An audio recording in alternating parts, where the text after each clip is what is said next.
और ये लड़ाई हम करेंगे। इसके लिए जो कीमत चुकानी पड़ेगी वो कीमत चुकाने के लिए हम तैयार हैं, क्योंकि ये देश हमारा है, संविधान हमारे बाप ने लिखा हुआ है। और इस संविधान के खिलाफ जाकर ये बीटी एक्ट हमारे ऊपर थोप रहे हैं, ये जाहिर धिक्कार करने वाली बात है। हम लोग वहां भूखे पैसे बैठे हुए हैं, हमारे आदरणीय भिक्खू परेशान है, उनको गालियां दी जा रही है, उनको धमकाया जा रहा है, मगर वो महाबोधि महाविहार के लिए डटे हुए हैं। आपको आश्चर्य लगेगा, वहां जो भिक्खू बैठे हुए हैं उन्होंने एफिडेविट लिख के दिया है, अगर हम मर भी गए तो हमारे परिवार वाले लोग ये आंदोलनकर्ताओं के प्रमुख लोगों पर ब्लेम नहीं लगाए, ये लिख के दिया उन्होंने हमें एफिडेविट करके। तो अब क्या करना चाहिए, इसका फैसला करने के लिए हम नागपुर में ये सभा का आयोजन किया है। अब क्या करें, अब आगे आगे क्या किया जाएगा? हम संविधान को मानने वाले लोग हैं, हम संविधान के दायरे में रहकर लड़ाई लड़ने वाले लोग हैं, मगर हमारा दुश्मन संविधान को मानने वाला नहीं है, डॉक्टर बाबा साहब अम्बेडकर को मानने वाला नहीं है। ऐसे दुश्मनों के साथ हमारी लड़ाई चल रही है।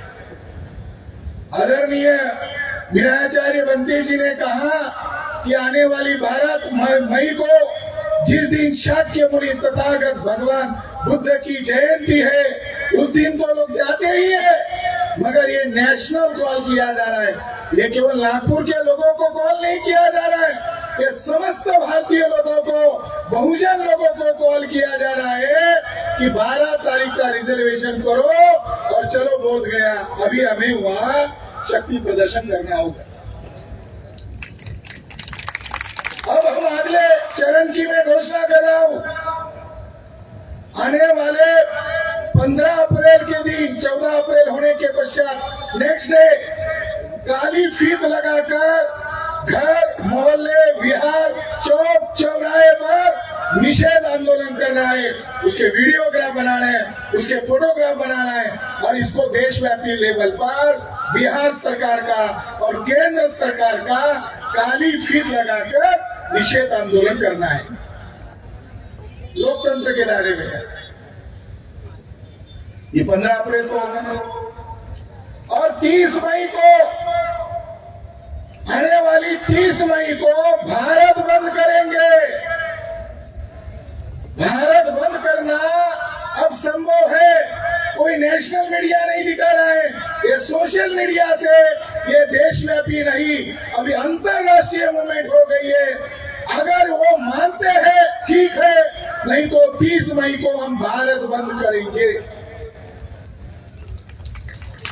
लोकतंत्र में ये लड़ाई लोकतंत्र के बाहर नहीं है और संविधान के दायरे में रहकर कर रहे हैं। जनता को आवाज उठाने का अधिकार है। अगर 30 मई के पहले मानते हो ठीक है, नहीं तो भारत बंद।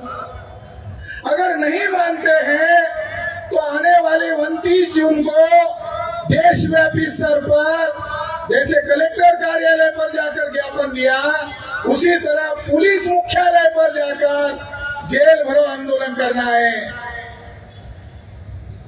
हमने कोई चोरी नहीं किया, डकैती नहीं डाला, कोई अपराध नहीं किया, अपराध तो उन लोगों ने किया है, हमारे ऊपर कौन सी धाराएं लगाएंगे? तो आने वाली 29 जून को जेल भरो आंदोलन करेंगे, देशव्यापी लेवल पर करेंगे। और मैं यहां घोषित कर रहा हूं, हमारे पास इलीट क्लास है, बुद्धिजीवी वर्ग है, वकील है, हम इंटरनेशनल कोर्ट में महाबोधि महाविहार का केस जल्द ही सादर कर रहे हैं। राजा साहब कह रहे थे कि भारत में कोर्ट में करेंगे, मैंने कहा भारत के जजेस होते तो मान लिया जाता। जब ब्रिटिश काल था तो ब्रिटिश लोग कहते थे कि सबको जज बनाओ मगर ब्राह्मणों को जज मत बनाओ, तो ब्राह्मणों ने पूछा क्यों मत बनाओ, तो ब्रिटिश लोगों ने कहा ब्राह्मणों के अंदर जुडिशियल कैरेक्टर नहीं होता है, उनके पास न्याय का चरित्र नहीं है। वो लड़ना चाहते लड़े, हमारा समर्थन है, मगर इंटरनेशनल कोर्ट में वो टिक नहीं पाएंगे। और इस मौके पर यहाँ पुलिस विभाग है, खुफिया विभाग है, आरएसएस का मुख्यालय भी है और हमारा दीक्षा भूमि भी है। तो आज इस मौके पर उन लोगों को वार्निंग दी जाती है कि 11 मई के पहले बोध गया को मुक्त करो, अन्यथा हम आज ही तारीख घोषित करते हैं। आने वाले 2 अक्टूबर को दशहरा है, अर्थात अशोक विजयादशमी है। हम लाखों की संख्या में आरएसएस के हेडक्वार्टर पर मोर्चा लेकर जाएंगे।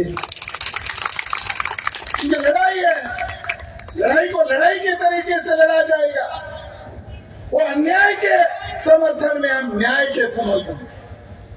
मोहन भागवत को पूछने जाएंगे, हार्लेकर ने शिव मंदिर कहा, तुमने रोका क्यों नहीं?